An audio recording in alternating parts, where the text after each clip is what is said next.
One of the main reasons why there's such a lack of empathy from people can be traced back to social media. If you think being a dad is filled with rewards, challenges, or headaches, and you keep pushing forward because you know this is the most important job you're ever going to do, you're in the right place. Welcome to the Dad's All In podcast. Welcome to the Dad's All In podcast. I hope you're doing great. I hope your family is having an amazing week, and I'm just glad you're here, my friend. This episode will be a little bit different because what you're going to hear is the audio form of a video that I pushed out recently on YouTube, and it talks all about how social media has dramatically impacted our ability to be empathetic for others. This is something I've thought more and more about over the last year especially, but for quite a while, and how a lot of what's out on social media doesn't really make us better.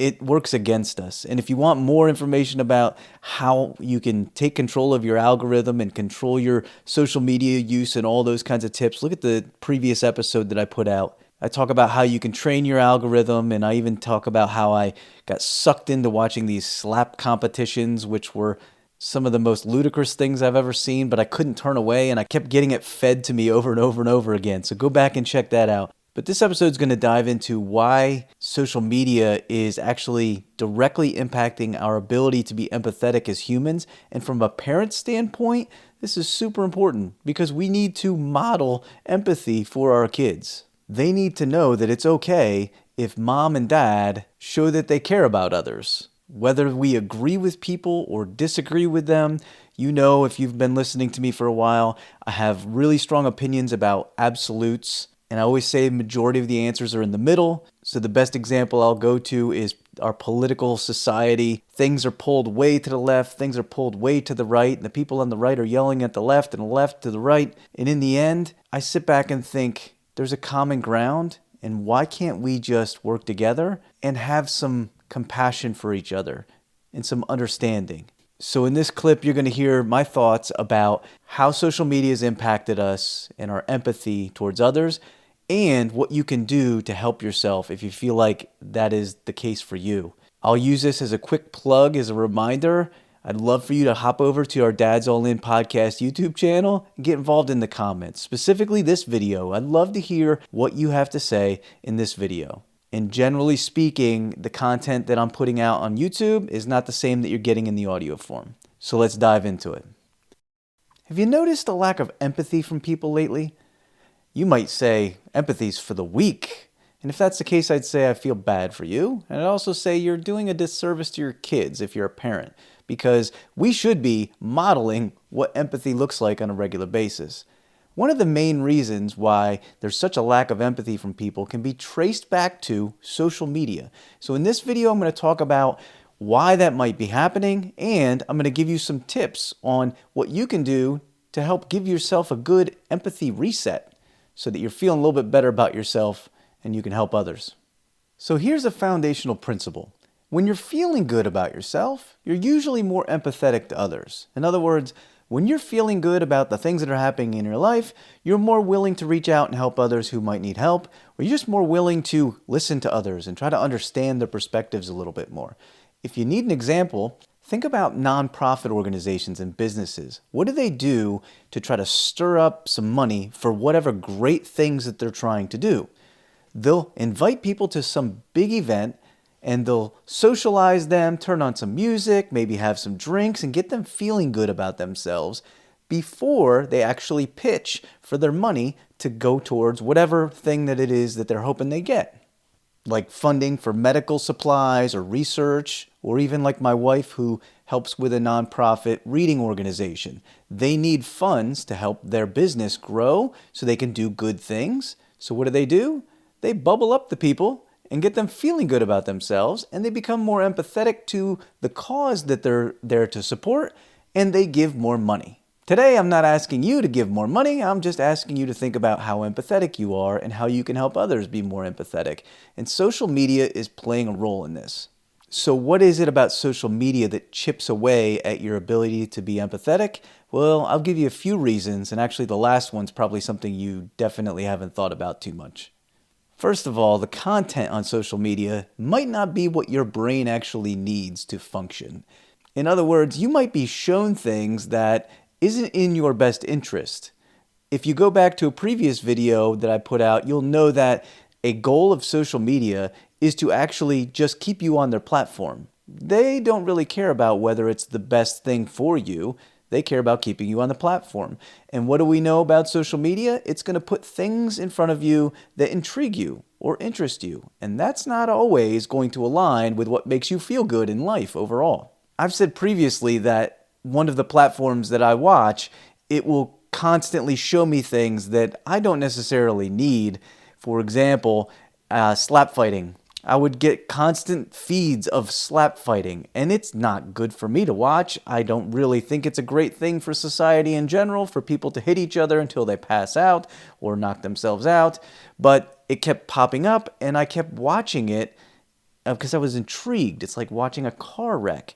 And so I kept getting it over and over and over again. And in reality, I wasn't walking away feeling really good about myself. It was probably having a reverse effect on me. I was probably walking away feeling worse, knowing that I watched something that is not something I really approve of. So sometimes social media will just give you the content because they know it intrigues you and you watch it or you interact with it some way, and it might not be of your best interest or even your mental health. So sometimes social media, whether we like it or not, is going to give us things that intrigue us, even though it might not be the best thing for us. And along those same lines, sometimes the things that we see and interact with on social media has an ability to trigger us and make us very emotional. Like if you see something you definitely don't agree with, you fire off a comment and let them know what you think about it. That might not be in the best interest of your mental health or make you feel good in general.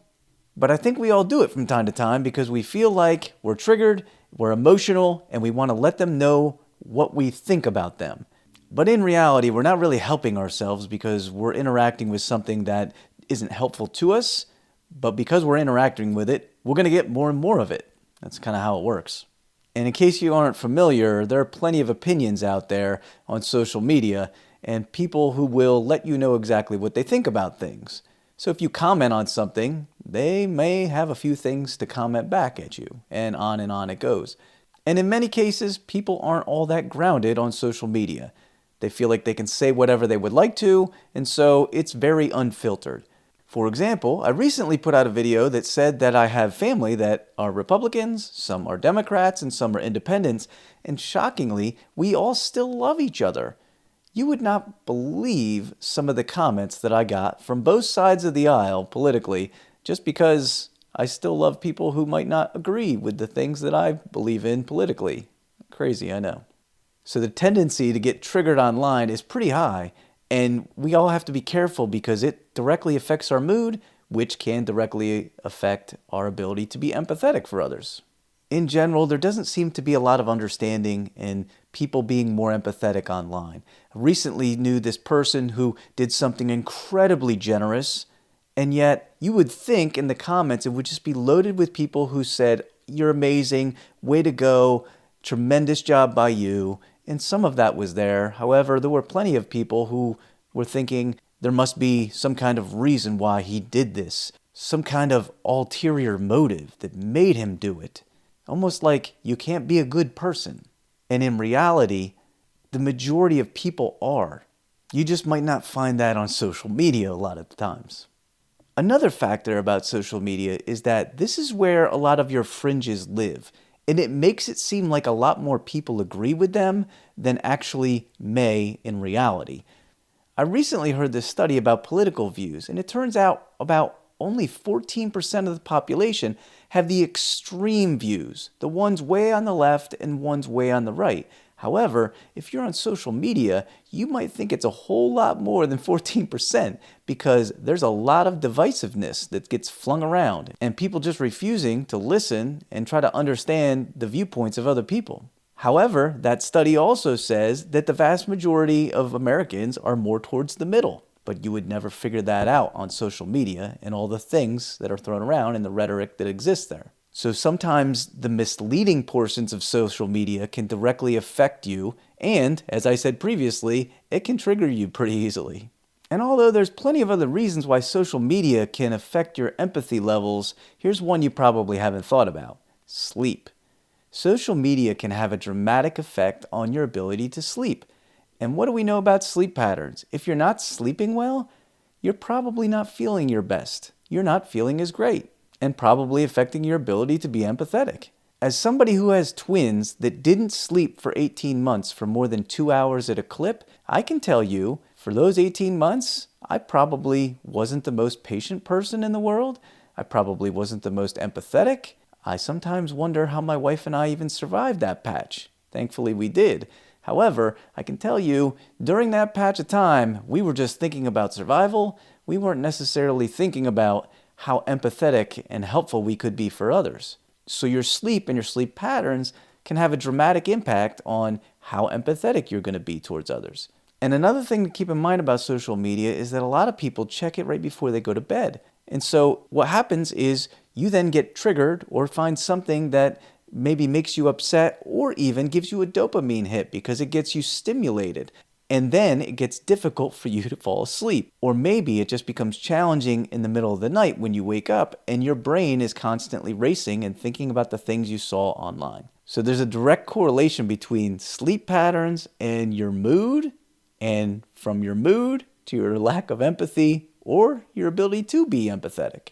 So if our social media is impacting our empathy for others, what do we do? Well, my first question would be, how bad is it? In other words, how addicted to social media are you? If you're completely addicted and it's dramatically affecting not only your empathy but your life in general, maybe it's time for a complete break. There's been plenty of research to say that social media and having a break from it can help to reduce anxiety, help to reduce depression, just help your mental health in general. So if it's a real challenge, maybe a break altogether is what you need. But for most of us, it's probably not realistic to just cut the whole thing cold turkey. So what do we do then? Well, I would start with thinking about, are you using social media before you go to bed? And are you using it first thing in the morning when you wake up? I've already talked about the effects of using social media and getting triggered or having dopamine hits and stimulated before you go to bed. But what about first thing in the morning when you wake up? It might not be the best thing for your brain. Maybe instead turn on a podcast or find something that's soothing, listen to some music, something that's not going to get you stirred up so much right from the jump.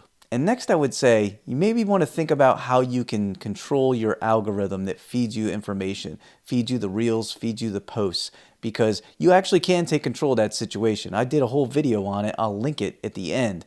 So in order to cure my issues with having slap battles pop into my feed, I had to do some things. First and foremost, I had to quickly scroll past it and train myself anytime I saw that, just flip right on past. And I also made sure to never interact with it or anything else that might trigger me too. Because what happens is the algorithm will feed off of any signals that you give it. So if you hit a like button or you watch a full reel, and a big time signal is if you leave a comment or 2 or 3. So if you have a battle in the chat session of a comment session from anything on social media, you're sending a big time signal. I like this apparently, and I'm going to show you more of it. So just be careful about the signals you're sending to your social media algorithm. And a pro tip, start searching for the things that make you feel good.